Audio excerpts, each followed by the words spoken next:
All right, so we got the halves of the skirt put together. Oh, fucking 6 of them. Next step is going to be the aprons.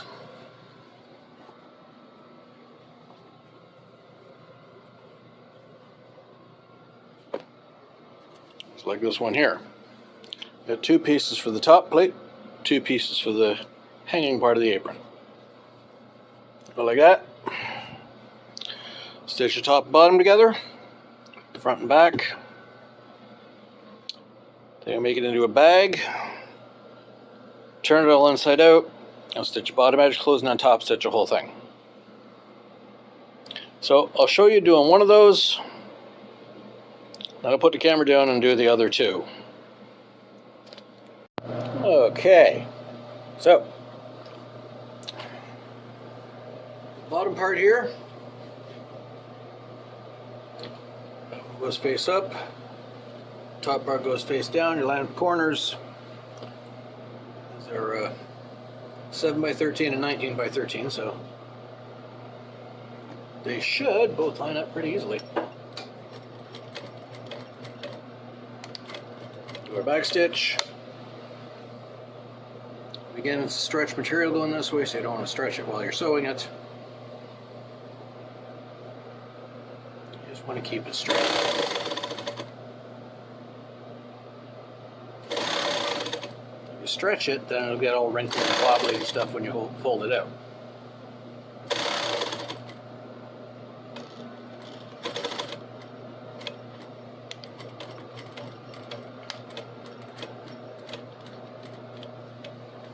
That can be countered and compensated for later on, but you know, why wait? Why make more work for later if you can do it right the first time? So that's going to swing up, top and bottom. Top stitch it. This is fast.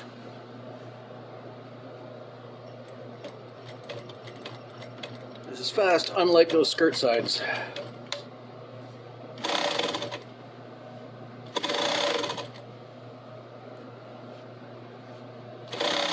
Again, this being mass production, you do everything as efficiently as possible. You want to improve as you work too. You're doing the same thing over and over again.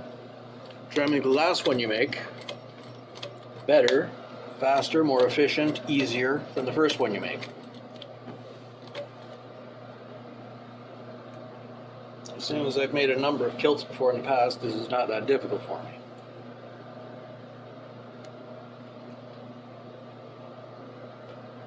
Still see there's a little bit of wobble in there. It's not perfectly straight, but it doesn't look like a pillow. So it's fine. Do the other half of this, and then I'll show you putting the front and back together. A little wobbly. Right. So take your apron plate. We can start at the bottom. Leave about 1/3 of the middle empty there. Line up your corners. Just leave that 1/3 empty because that's the part you're going to fold everything back into.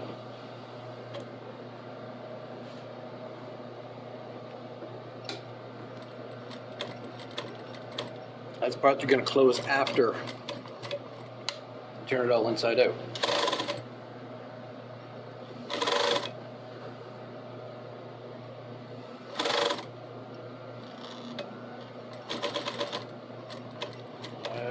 About even in the corner. Is it? Let's check. Yes, measures up 1/2 inch. Long seam is easier because it's not the stretch direction.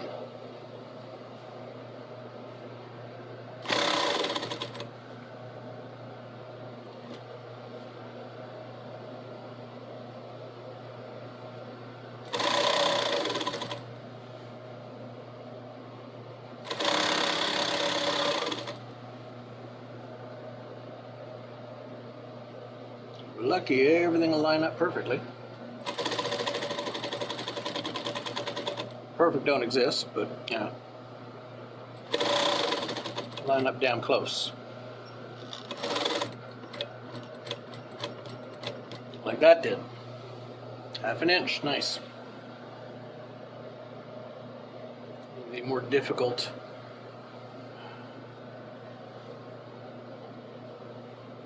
stretch direction of the fabric.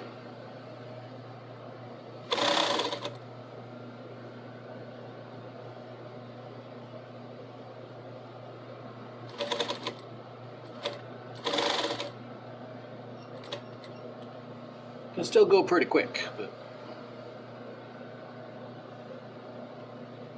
more than anything else, you want to make sure it all stays lined up.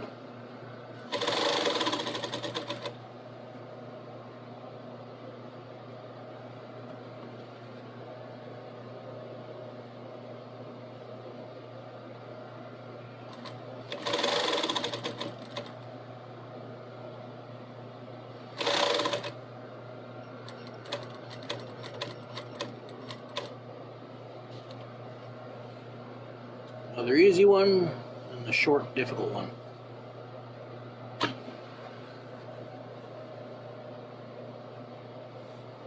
These all lined up straight. It's not going to be perfect at that top corner, but it's close enough.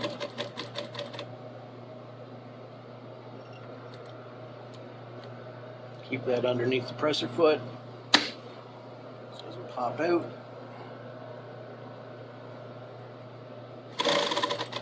You can see stretch has made a difference in the straight lines. They're not straight no more.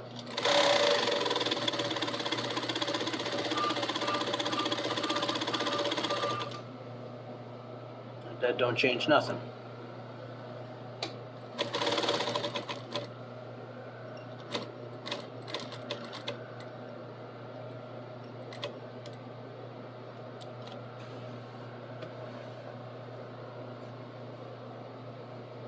Got that much stitch on that end, same amount on the other end, so we're going to end it here.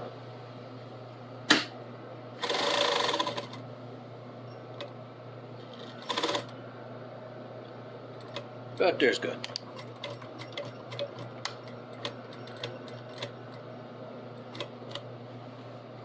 Remember how on the collars and on the corset, when we got a corner, cut them off? That's what we're going to do now. I'll turn the whole thing inside out. I'll show you how to use a quartering rod before we close it. Fold it all inside out through that hole. As you can see, it's not exactly flat.